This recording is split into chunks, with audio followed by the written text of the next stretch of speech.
there as to what offense you're being charged with, what you're being charged under, a state law or an ordinance, and so on and so forth. The problem with all this is, of course, is that these things are engineered specifically as administrative procedures designed to eliminate your right of due process.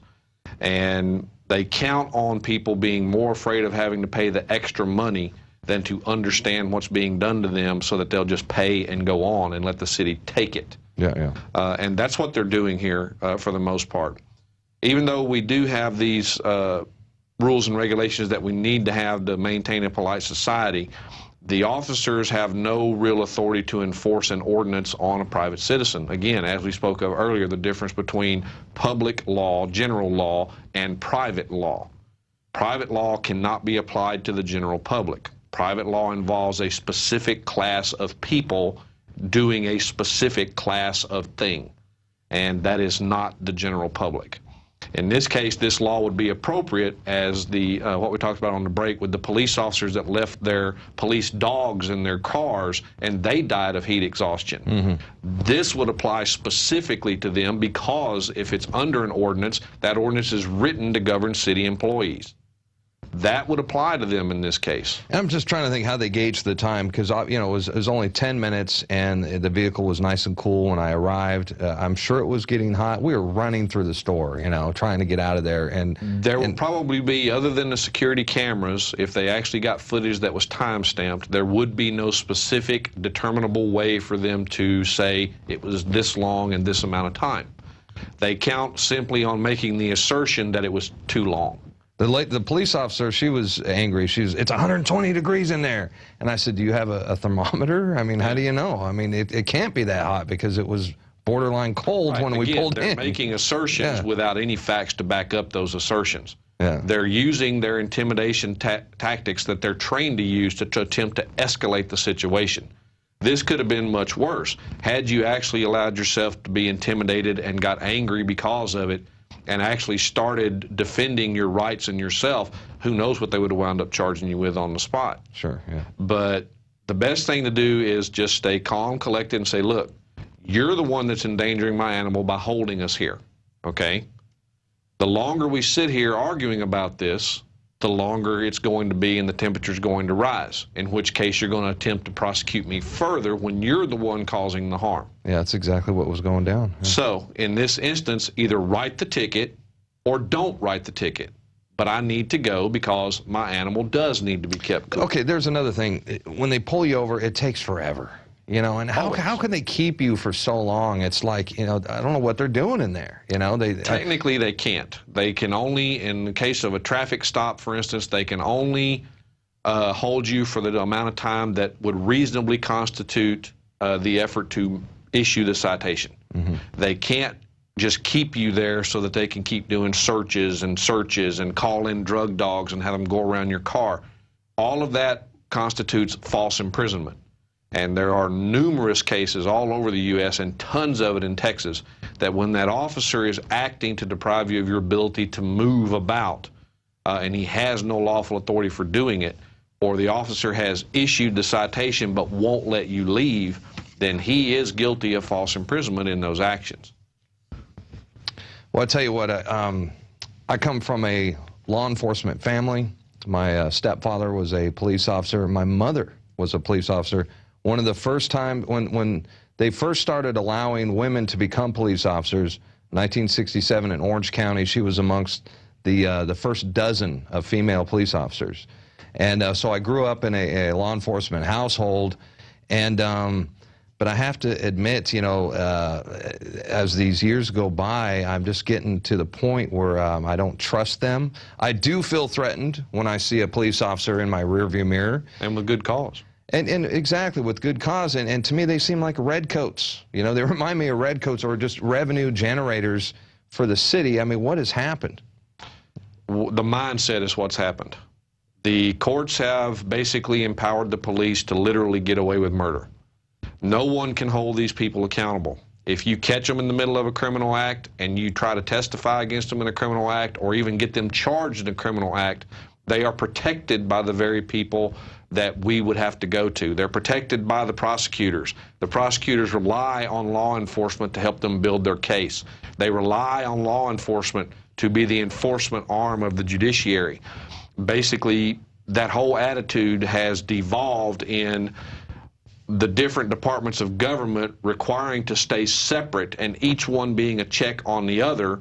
They have now been melted down into one huge ball of, we will use all of our power collectively to make sure that we maintain control of everything that goes on. I can't prosecute my enforcement arm because that would take away from my power. And that's really truly what's going on. And do you notice that it seems to be the older law enforcement officials are more aware of our constitutional rights? Absolutely. And it seems like this younger breed, these young recruits now, they're the ones who are being abusive and aggressive, don't you think? Absolutely. I remember when I was in school, I was taught a lot more of the Constitution than anyone in following generations has been. I was taught a lot more about what my rights are as a human being, how to think for myself, how to critically think and analyze things. Those were taken out of schools long ago. The education system has been designed to prevent us from developing critical thinking skills, to prevent us from understanding that this country is based on individual rights. They're not collective. They've never been collective. Every right is an individual right. The only thing collective about them is when we act collectively to protect those individual rights. Thomas Jefferson said that it's a complete fallacy to presume that we give up any of our unalienable rights simply because we gathered together in a social community. None of our rights were taken away simply because we formed cities or towns or villages of any kind. There are no collective rights, and what they have tried to do is to institute the idea that all rights are collective. That's a socialist mentality. The rights are what everyone should have if we decide to let you have them.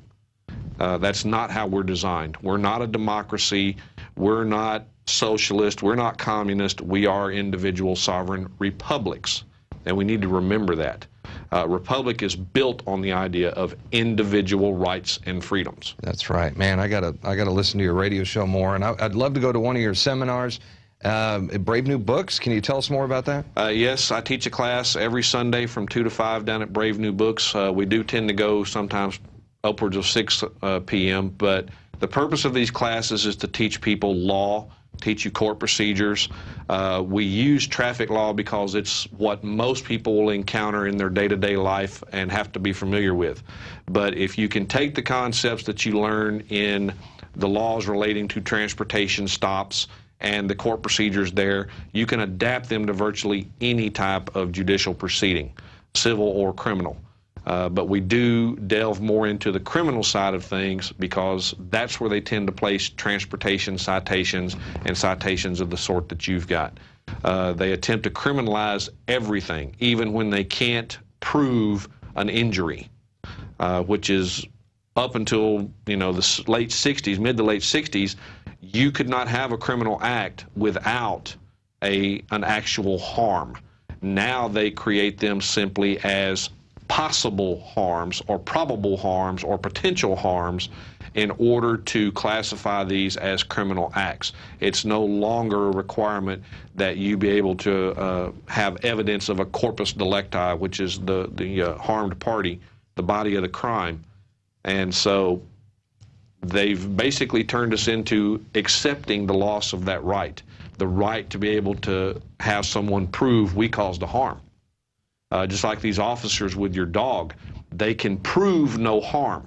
They're simply asserting the potential possibility or eventuality of a harm occurring. Yeah, because I could easily just send him and pay the ticket, but it's like, I don't want to. I mean, he was not in any harm. I want to fight it. Right. Well, the first thing they would have to do in order to do anything was to file a valid criminal complaint. And without checking the court records, you'll never know if that even occurred. 99 times out of 100, they will not file the complaint. They will simply wait for the individual to decide to pay. And then only if the individual decides to pursue and fight will they make any attempt whatsoever to create that criminal complaint. The problem that creates for the court is this. Without that criminal complaint and an accompanying charging instrument in the form of a signed information, and it must be signed by a county or district attorney, it cannot be signed by a city attorney. Without those documents, there is no jurisdiction vested in the court. So everything the court is doing in the line of these cases, it's doing completely without jurisdiction of any kind.